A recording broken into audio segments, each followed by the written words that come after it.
আপু পত্তলিকা কি 12 মাস ফোটে? এটা কতগুলো ডাল দিবেন, কয়টা কালার দিবেন, এটা ডাল দিবেন নাকি চারা দিবেন নাকি বীজ দিবেন, কীরকম মাটিতে লাগাবো, কীভাবে যত্ন নিব, এটা রোদ ছাড়া হয় কিনা, কত শত প্রশ্ন আপনাদের। আজকে আমি সব প্রশ্নের উত্তর দিব। প্রথমত আমি বলি, পত্তলিকা আমি একটা প্যাকেজ সেল করি যেটাতে সব ভ্যারাইটি মিক্স করা থাকে। এখানে ফুলগুলো অলমোস্ট 3টা বাজে, এখন বিকাল 3টা, ফুল বন্ধ হয়ে গিয়েছে। আমি আসলে সবগুলো সকালবেলা তোলা তো এই জন্য বন্ধ হয়ে গিয়েছে।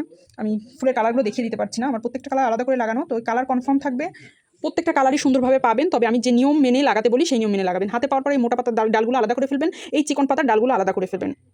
এইগুলো আলাদা লাগাবেন, এইগুলো আলাদা লাগাবেন, অবশ্যই সর্বোচ্চ রোদে লাগাবেন। এগুলো রোদের গাছ। আর এগুলো আমি 40+ ডাল দিই, 30 কালার থাকে, 30 কালার 40+ হেলদি বড় ডাল দিই। একটা ডাল দিয়ে আপনি 3টা চারা করতে পারবেন বলি, বাট এগুলো দিয়ে কিন্তু কোনোটা দিয়ে 5টা বা তারও বেশি চারা হয়ে যাবে। এইটা দিয়ে আপনি 3টা চারা করতে পারবেন, এটা দিয়ে কিন্তু আরও বেশি চারা করতে পারবেন। মানে এগুলো টুকরো টুকরো করে লাগাবেন, একদমই আস্ত ধরে লাগিয়ে রাখবেন না। এবার এই প্যাকেজের সাথে কী কী গিফট দিয়ে থাকি, প্যাকেজ মূল্যটা বলে দিই। 300 টাকা হচ্ছে এর প্যাকেজ মূল্য এবং ডেলিভারি চার্জ ফ্রি। সাথে আপনি অন্য গাছ নিতে পারবেন যেটা আপনার প্যাকেটে ধরে যাবে, মানে এই প্যাকেটে ধরে যাবে, তার জন্য আলাদা করে কোনো ডেলিভারি চার্জ দেওয়া লাগবে না। আপু এই গাছ কি নষ্ট হয়ে যায়? একদমই না আপু, নষ্ট হয় না। কুরিয়ারে যেতে যেতে এই গাছ একদমই নষ্ট হয় না, সম্পূর্ণই ভালো থাকে।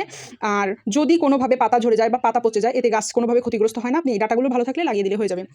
আর সাথে গিফট থাকে কী কী একটু দেখিয়ে দিই।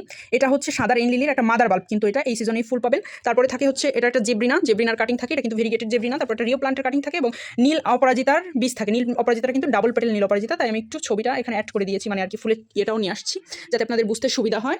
আর এটা ড্রেনেজ ভালো রেখে হচ্ছে লাগাবেন, যে কোনো মাটিতেই হয়। এটাতে খুব বেশি সার বা ওরকম যত্ন কোনো কিছু প্রয়োজন নেই। এর মেইন হচ্ছে ডিমান্ড থাকে হচ্ছে রোদের, আপনি রোদে লাগাবেন তাহলেই হবে, ওরা আর কিছু চাই না।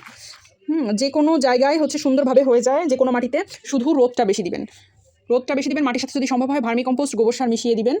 আর কি কিছু স্কিপ করে গেছি মনে নাই, তাহলে কোনো কিছু জানার থাকলে কমেন্ট করেন, আমি বলে দিব।